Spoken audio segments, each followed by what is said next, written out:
Hello. So far we have seen how we can use models on Kaggle and datasets on Kaggle and participate in various competitions and make submissions. One such other important community is Hugging Face.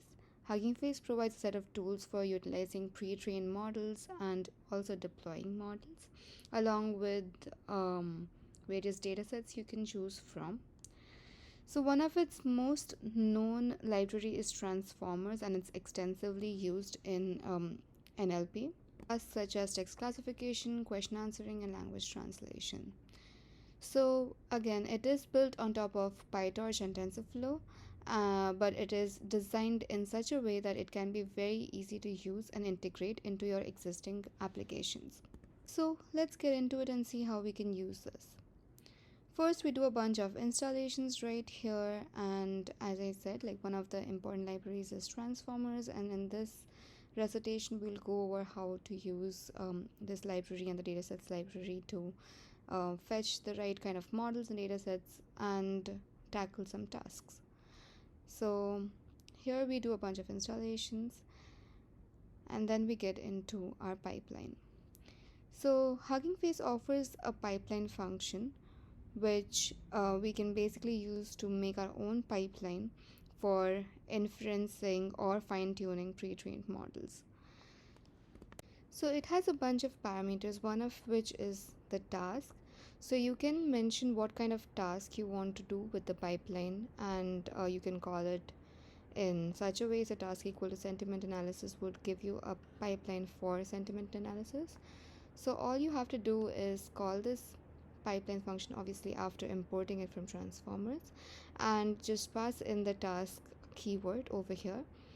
You'll now get an object in which you can pass in your text input and you'll get an inference from it.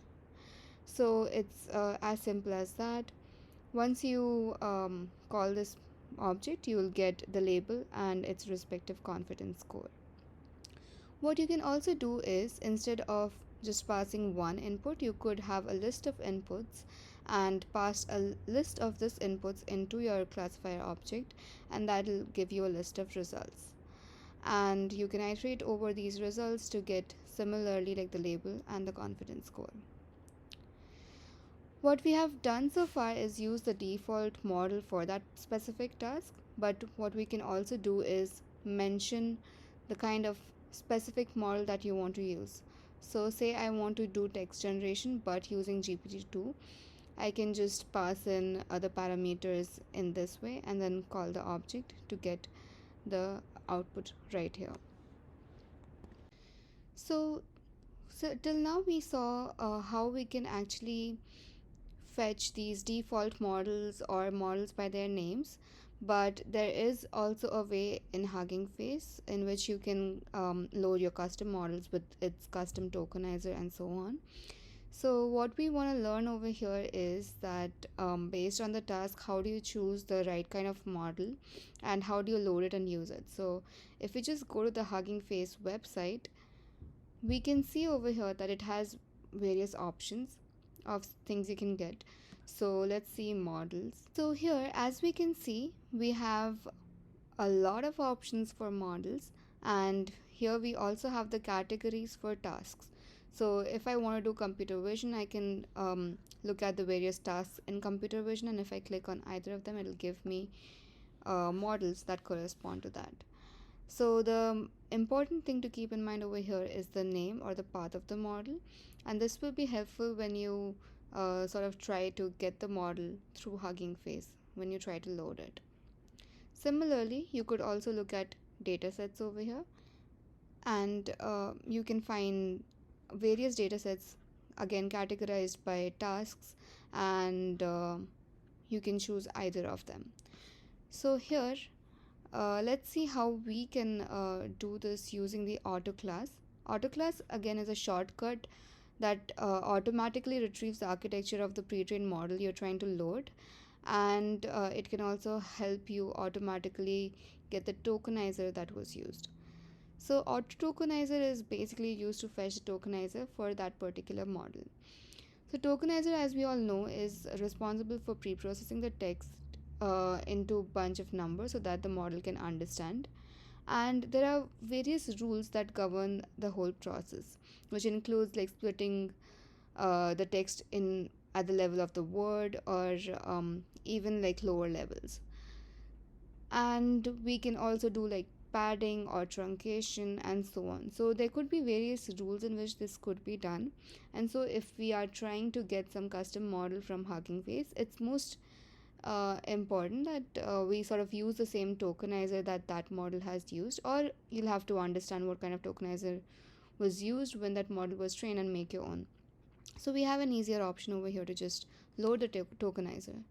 So all we have to do is we have to import the auto tokenizer package from transformers and pass in the model name. So all you have to do is take the auto tokenizer and call the from pre-trained function from it and pass in the model name, which will load the tokenizer for you.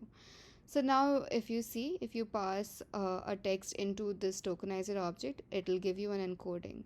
This you'll get two things: input IDs, which are the numerical representation of your tokens, and the attention mask, which indicates which token should be attended to. And as before, here as well you can give input in terms of list of strings, so you can give multiple inputs at the same time. And you can use a tokenizer object to also do like padding or truncation um, per batch. So depending on how many inputs you're giving at that time, you could do some padding or truncation at that time as well. So you can do that by mentioning what kind of padding you want. So here it's max length.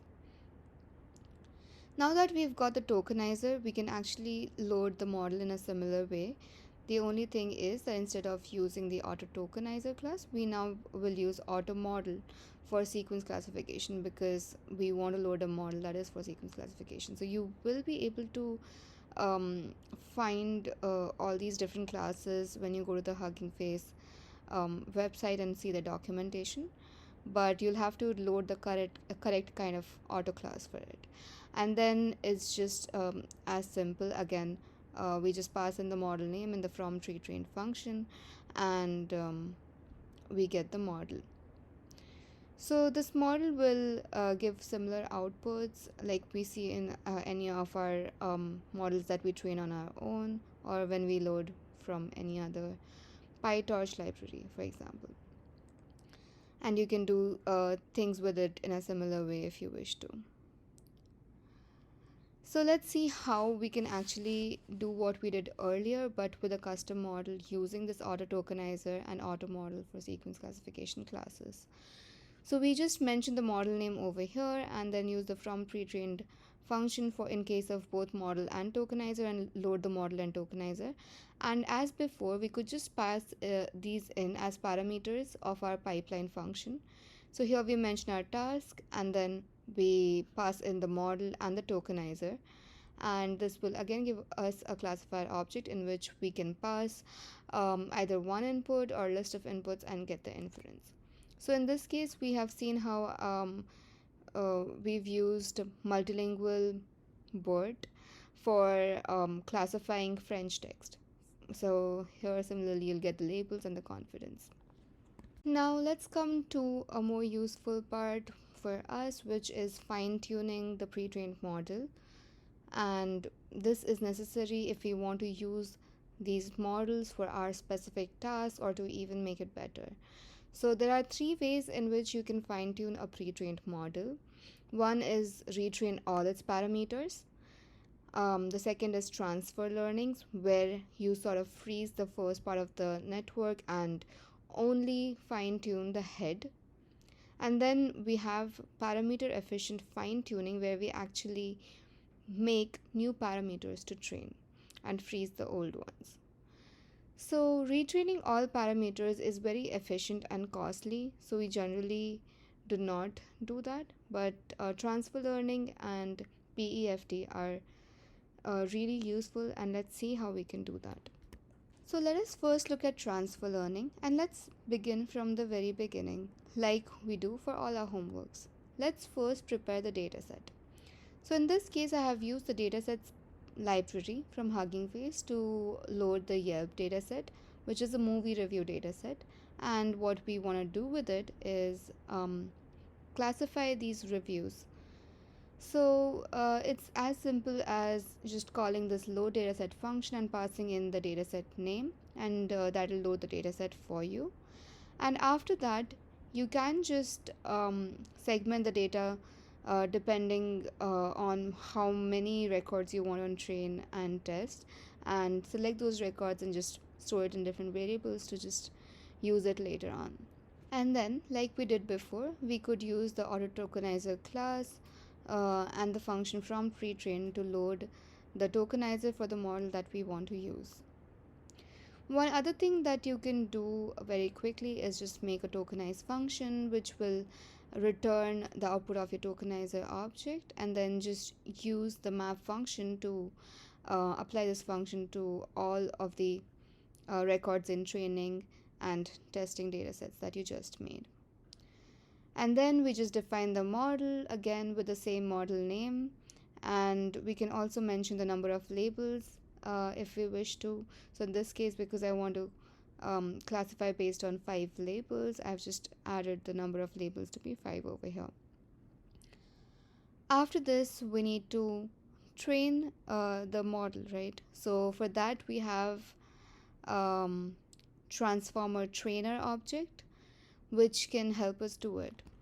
Now the trainer object takes a bunch of parameters and trains the model for you, one of which is the training arguments. And here you have a lot of parameters that could be handy. In this case, I've just put like the output directory and the evaluation strategy. So output directory is basically where all your checkpoints and intermediates would be stored, and evaluation strategy is when you want to actually evaluate the model, which in this case is per epoch. Now you can check the documentation over here to see all the parameters. So this is where you will be mentioning a lot of things like the learning rate, weight decay, scheduler, warm-up steps, and everything that we have been using so far. So you can go through this and select what kind of parameters you want, what kind of hyperparameters you want, and just plug it in. So once we have got these training arguments from here, we could similarly also load the kind of metric we want for evaluation. So in this case, again, we're using the package evaluate to load accuracy metric, and we could just create a function called compute metrics, and which could take in your loss and labels, and you can just call metric.compute with your predictions and ground truth, and it'll return the accuracy for you. So now all we need to do is just take paths that we just created and plug it into the trainer object. So we'll have to pass the model, the training arguments, and obviously the data sets and the metric. And after that, once you do trainer.train, it'll just train the model for you. After it's trained, you could also save your model in similar ways like you do in PyTorch. In this, you just need to do .save pre-trained. So like we have done earlier, like we've loaded the tokenizer and the model for the model that we are using. In this case, we have the option of saving our tokenizer as well. So this is how you can do that. So once you have saved it, and if you want to load this model that you have just saved, all you need to do is, again, in the similar way, use the auto model class whichever you have used earlier, and call the from pre-trained function, and just pass in the directory where you're saving both of them, and it should load it for you. Let's look at one of the important PEFT technique, which is LoRa, which is low rank adaptation. So in this, our goal is to fine-tune the model by adding new trainable parameters. Now, as far as we've seen right now, we are either trying to train all the parameters or just train the head. But LoRa again is a very efficient way of reducing the computation and fine-tuning the model at the same time. So what we generally do in our traditional method is, say we have a neural network over here and say we have an input x. We can now say that this hidden layer is some function of x, so let's say h of x. And what we are basically doing over here is multiplying the weights with the input. And say we have a weight vector w0. What h of x is nothing but w0 into x. And over here, all our parameters in the w0 matrix will be trainable. So say the dimension of w0 is dk. The number of trainable parameters comes up to be around a million, which is a lot. So let's see how LoRa tackles this and makes this computation more efficient. So what LoRa basically does is it adds some trainable parameters. So along with your w0 x, we would now have another weight matrix which LoRa made, say delta w, which will again be multiplied with x and added to your w0 x. And what we will do in this case is freeze the initial weights or the w0 that we had earlier and only train the delta w this time. So how does it make a difference? Like, it all looks the same, right? w0 would be the same shape as delta w if it has to be added. So how are we actually making this computation more efficient? We can actually understand this by thinking of delta w as a multiplication of two vectors b and a, which makes our computation w0x plus bax. Now the key over here is the rank. So say b is of some rank r, so then what this computation will become is a multiplication between two vectors which is of dimensions dr and rk, so which is much lesser than the number of parameters that you would be training in terms of w0. So again, what LoRa does is it freezes the original weight vector that you have and all those parameters, so you're not training those anymore, but you are training another set of parameters over here which is then added and which helps in fine tuning. So if we try to see how many trainable parameters we now have, the computation will now become d into r plus r into k, which comes out to be around 4,000 trainable parameters, which is nothing as compared to a million parameters that we saw earlier. So PEFT generally involves augmenting a base model with a relatively smaller number of trainable parameters. LoRa is one such way of doing it, and we saw how this is actually decreasing the number of trainable parameters and helping us train our model much faster and in a good way. Let's see how we can do this using Huggigface and the pipeline. In a similar way, we'll do all our imports. We'll have to use our transformers package and so on, but along with that we will also be loading one new package which is PEFT, which has its own package called PEFT model config and so on, which we will be using to do LoRa fine tuning over here. So let's begin with loading our base model, which in this case is Distilbert, because again I want to do classification. One other thing that you can pass into your auto model class is ID to label and label to ID. So if I want my 0 class to be negative, or I just want to call it some specific name or just give a specific label, I can just do it by doing this, and then we can just load the model. Similarly, we can load our dataset over here and our tokenizer from the same model name as we have done before. We can create a tokenized function, and here you can see that it uses truncation instead of padding, just to show some variation. You have some options of from which side you want to truncate, so I've used left over here, and there are a few more parameters that you could explore from the documentation. So all we want to do over here is then use this tokenized function with the map function to tokenize all our inputs in the dataset. So now our dataset would have features like the label, text, input IDs, and attention mask, and now it is ready for training. One other thing that you can do at this point is use a data collator. So this will dynamically pad examples in each batch during the training, so they all are the same length. Again, as before, we can use the evaluate package to load whatever metric we want. In this case, we are still using accuracy. Now, before we get into training our PEFT model or LoRa fine tune the model, let's see how the model is currently performing. Now, since we've loaded it, we can just pass in a list of inputs to the model and try to get its predictions. So this is what we are expecting, or the ground truth of the model, and this is what we are getting when we try to infer from the model. So as we can see, all of them are wrong in this case. So let's see if LoRa fine tuning can make it better and we get better accuracy with that.